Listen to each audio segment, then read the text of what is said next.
O valor indicado por um instrumento de medição às vezes é aceito como uma verdade absoluta, e muita gente ainda acredita que a medida apresentada é de fato o valor verdadeiro.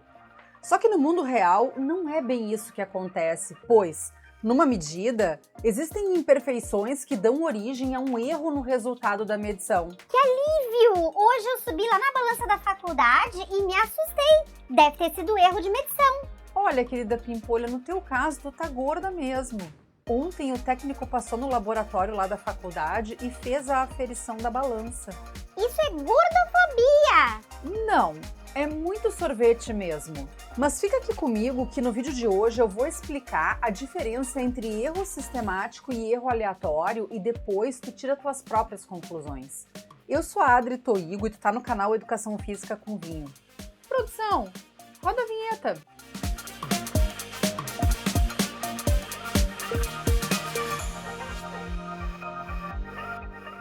Em geral, uma medida pode ter algum tipo de problema que pode alterar os valores, afetando a acurácia e a precisão dos resultados. E isso eu já te expliquei nesse vídeo que eu vou deixar aqui em cima no card e aqui embaixo na descrição.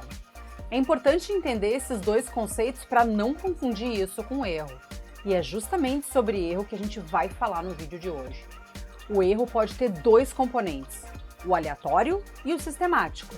A gente fala de erro aleatório quando as medidas feitas num estudo podem ser diferentes da situação real da população, de onde a amostra foi selecionada, por causa do simples acaso. Não entendi nada. A frase ficou ruim, mas o que eu quis dizer é que calhou de aparecer uma discrepância na medida feita nessa amostra, tipo, não foi de propósito ou por negligência, foi por obra do acaso mesmo.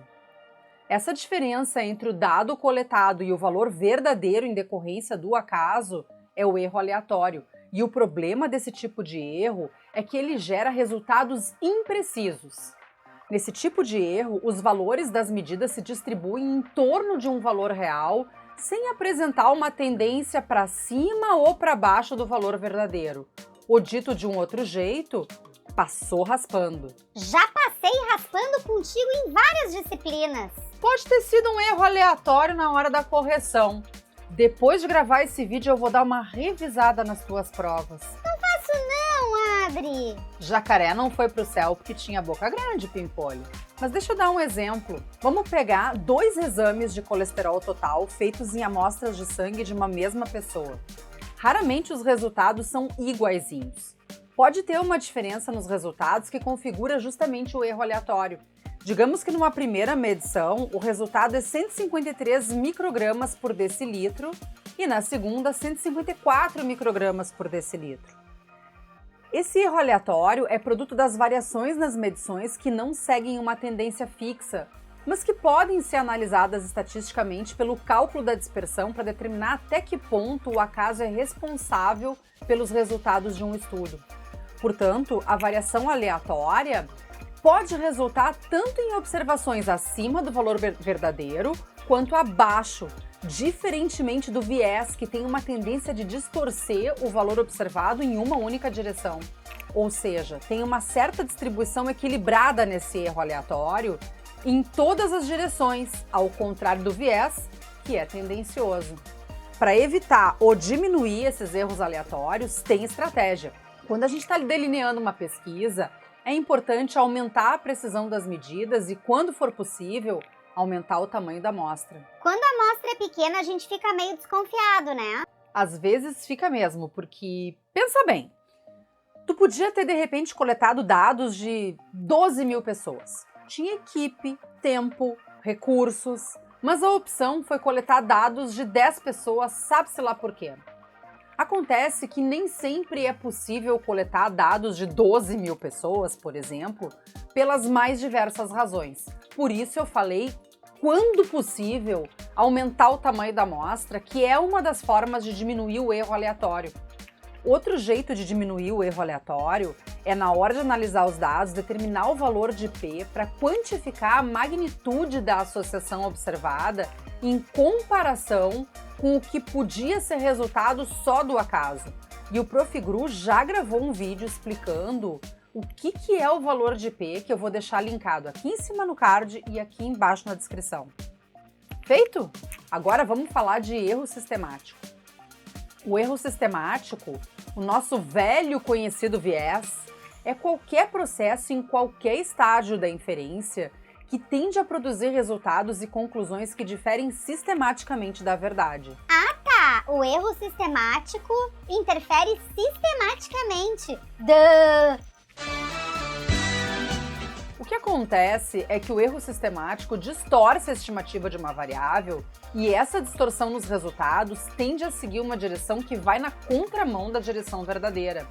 Esse erro é uma variação sistemática que é resultado de desvios ou problemas no momento do delineamento ou da condução do estudo, que pode ser por causa da seleção da amostra do estudo, da técnica de medida das variáveis e até mesmo das definições dessas mesmas variáveis e assim por diante. Mas presta atenção! A acurácia de um estudo epidemiológico está associada à ausência de erros sistemáticos, enquanto a precisão do estudo está associada à ausência de erros aleatórios. Agora a gente finalmente conseguiu juntar o que eu te expliquei no vídeo passado com o que eu estou te explicando no vídeo de hoje. Agora eu entendi! Agora eu saquei! Agora todas as peças se encaixaram! Então, o erro sistemático é diferente do erro aleatório, porque o erro sistemático estaria presente mesmo num estudo com uma amostra grande, enquanto que o aleatório pode ser minimizado quando a gente usa uma amostra maior. Ou seja, aumentar a amostra não diminui muito a chance do erro sistemático. Mas então o que pode prevenir o erro sistemático? Em primeiro lugar, um processo adequado de seleção da amostra dentro do que foi estabelecido nas hipóteses do estudo, depois de um bom planejamento e monitoramento da coleta de dados. E, finalmente, garantir que todos os instrumentos de medida foram devidamente calibrados, aferidos e que servem para medir as variáveis do estudo. Isso mesmo, não vai medir a massa corporal com a trena da costureira. Pior que não é só isso. Acontece que o acaso e o viés são duas fontes de erro não mutuamente exclusivas, porque as duas podem aparecer nos resultados dos estudos.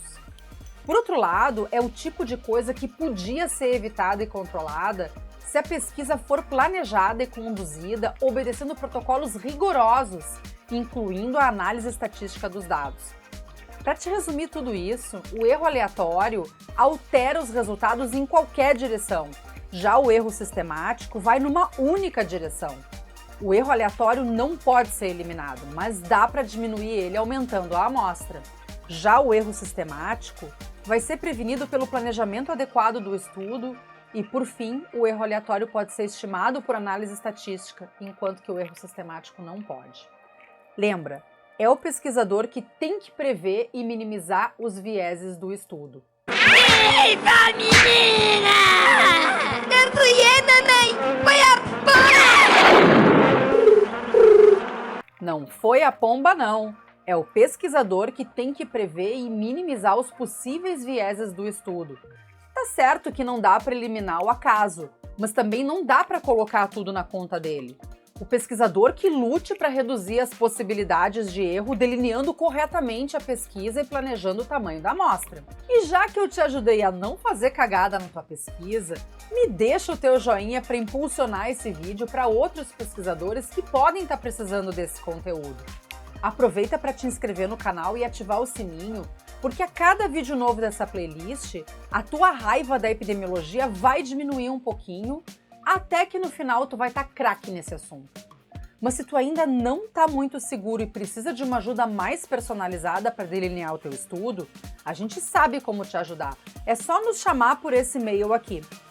E se tu não conheces o nosso perfil no Instagram, é o @efcomvinho. Lá a gente sempre te avisa de vídeos novos e te entregamos outros conteúdos variados e de qualidade na área da educação física.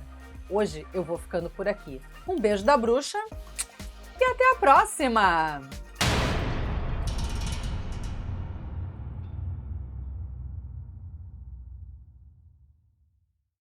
E lá vamos nós!